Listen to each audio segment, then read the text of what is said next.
Hello बच्चों, जैसा कि मैंने कहा था आप सभी को कि मैं तुम्हें कुछ 12th बोर्ड बायोलॉजी परीक्षा से पहले कुछ इंपॉर्टेंट टॉपिक बता रहा हूँ अभी। और आगे अपने इन क्वेश्चनों के ऊपर भी बात करेंगे। तो सबसे पहले अपन इनके टॉपिक्स देख लेते हैं। जो टॉपिक से मैंने कहा था तुम्हें पहले भी एक क्लिप में मैंने बता रखा है कि इंपॉर्टेंट टॉपिक की अपन बात करेंगे। तो आज जो तुम्हारे 56 नंबर में जितने क्वेश्चन आएंगे ना, उनमें जो इंपॉर्टेंट टॉपिक्स हैं उनके ऊपर अपन बात कर लेंगे। कोई मतलब साइटेक टॉपिक है पूरी एनसीईआरटी में, ठीक है ना, उनकी अपन बात कर लेते हैं एक बार। तो बहुत ही सिलेक्टेड टॉपिक है ना। सबसे पहले अपने तुम लोग इसमें जो पढ़ोगे चैप्टर जो यूनिट नंबर 1 आएगी ना, यूनिट नंबर 1 में भ्रूणपोष है, एंडोस्पर्म, यहाँ से क्वेश्चन आने वाला है तुम्हारा। इसके बाद पोलिनेशन से आएगा, द्विनिषेचन व त्रिसंलयन, असंगत जनन व बहुभ्रूणता। ये अपने चैप्टर नंबर 1 है जो प्लांट वाला है, ठीक है ना। अच्छा, इसमें क्वेश्चन का डिवाइडेशन भी मैं तुम्हें बता देता हूँ कि इसमें कुछ छोटे स्मॉल क्वेश्चन भी रहने वाले, एक एक नंबर वाले ऑब्जेक्टिव टाइप, और एक लॉन्ग क्वेश्चन रहने वाला है। अब वो लॉन्ग क्वेश्चन तुम्हारा चाहे द्विनिषेचन से आए, डबल फर्टिलाइजेशन से आए, चाहे वो आपका एंडोस्पर्म से आए, यहाँ से तो मुश्किल ही है कि बड़ा क्वेश्चन पूछे तुमसे। यहाँ से छोटे क्वेश्चन आ सकता है कि परागण के प्रकार बता दो, या परागण किन किन विधियों से होता है वो विधि पूछ लेगा, जिसमें तुम लोगों ने पढ़ी होंगी कि एक तो तुम लोगों ने भाई पक्षी के माध्यम से पढ़ा होगा, मानव के माध्यम से और वायु के माध्यम से। ये जो विधियां तुमने पढ़ी है वो एक एक नंबर में आ सकती हैं। इसके अलावा अपन बात करें अगले मानव वाले में, तो इनमें से कोई एक पूछ लेगा या एक देके अथवा में दे देगा शुक्र जनन, ठीक है ना। इसके अलावा शुक्र जनन जनन के साथ साथ oogenesis भी याद कर लेना, अंड जनन। ये दोनों अथवा में आ सकते हैं। यदि ये क्वेश्चन होगा तो ये अथवा में होगा, और ये क्वेश्चन होगा तो ये अथवा में होगा, ठीक है ना। आगे बात करें तो मानव शुक्राणु की संरचना पूछ सकता है, जिसमें तुम्हें याद करना है इसका मिड पार्ट, मध्य भाग। मध्य भाग में क्या क्या हार्मोन्स होते हैं, ठीक है ना, क्या क्या इनके काम होते हैं, तीनों पार्ट के काम पूछ सकता है तुमसे। तो ये आपके साथ टॉपिक। आगे बात करें तो द्विसंकर संकरण, ठीक है ना, ये तुम्हारे जेनेटिक्स से आ सकता है, 2 नंबर में पूछा जा सकता है तुमसे, 2 या 3 में, ठीक है। सह प्रभाविता, लिंग निर्धारण, ये जो तुमने सेक्स डिटर्मिनेशन पढ़ा होगा, इसमें या तो लड़की का पूछ लेगा, मेल का पूछ लेगा, या फीमेल का पूछ लेगा, तो दोनों तुम्हें पढ़ के जाने हैं। तय लगनता आ जाएगी। इसके बाद जेनेटिक्स डिसऑर्डर में चला जाए तो तुमसे सिकल सेल पूछ सकता है, जो बहुत ही अच्छे ढंग से पढ़ा होगा तुम लोगों ने। सिकल सेल एनीमिया, दातर कोशिका अरेक्टा, जिसमें आरबीसी की शेप बदल जाती है ना, वो वाला। इसके साथ साथ थैलेसीमिया भी आ सकता है यहाँ से, ठीक है। तो इन दोनों को देख के जाना तुम लोग। ये 3-3 नंबर के क्वेश्चन है दोनों। यहाँ से भी यदि आएगा तो 3 नंबर में आएगा, थैलेसीमिया भी आएगा तो भी 3 नंबर में आएगा। अनुलेखन आ जाएगा जेनेटिक्स से। बायोटेक में जाएंगे तो डीएनए पैकेजिंग पूछ सकता है। अनुवांशिक कूट तुमसे पूछ सकता है, जो कि बहुत ही सलीके से पढ़े होंगे अनुवांशिक कूट तो तुम लोगों ने। जो तुम्हारे कूट है उनको ढंग से पढ़ के जाना। यहाँ से 1 नंबर में तो क्वेश्चन तैयार हमेशा होता ही होता है, ठीक है ना।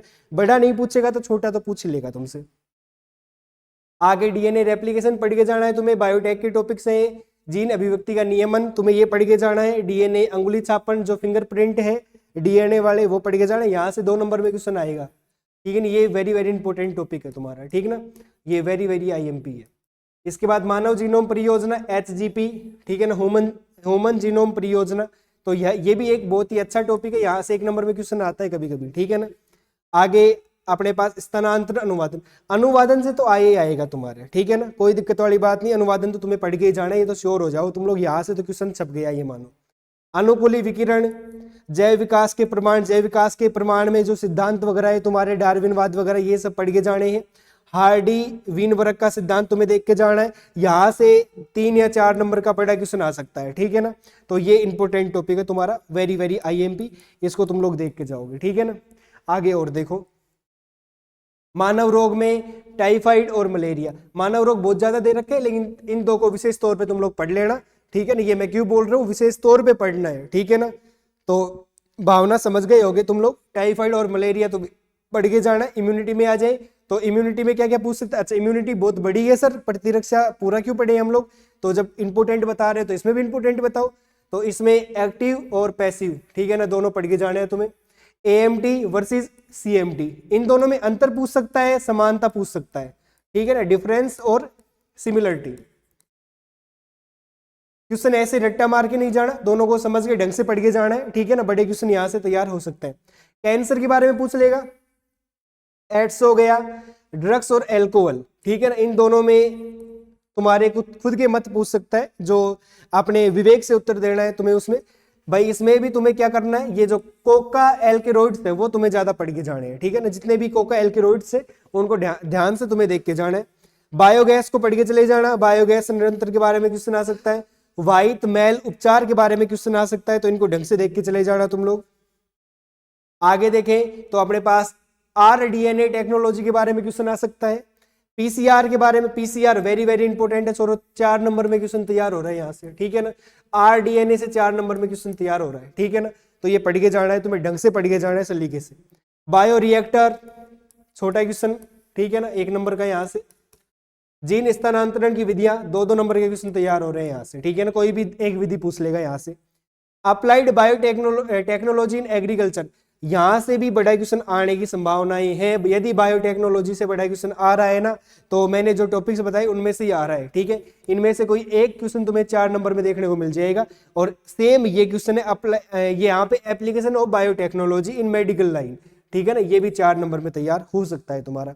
बात समझ में आ गई। ये वेरी वेरी आईएमपी टॉपिक है, लगभग 60 टॉपिक होंगे पूरी एनसीईआरटी में।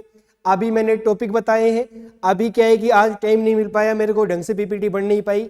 और आगे जो अपन इनके क्वेश्चंस की बात करेंगे तो ज्यादा लोड नहीं लेना है, किसी को बताना भी नहीं है कि भाई अपने इधर ऐसा कुछ चल रहा है, लेकिन पेपर यहीं से आने वाला है, ठीक है ना। कोई दिक्कत वाली बात नहीं है, टॉपिक्स तुम कवर कर लेना। अभी 1-2 रोज में तुम्हारे लिए सेपरेट इनके इंपोर्टेंट क्वेश्चंस मैं लेके आ रहा हूँ। और वो इंपोर्टेंट क्वेश्चंस वो क्वेश्चंस होंगे जो वाकई में इंपोर्टेंट होंगे, जो तुम्हें ऐसे कैसे छपे हुए मिलेंगे, ठीक है ना।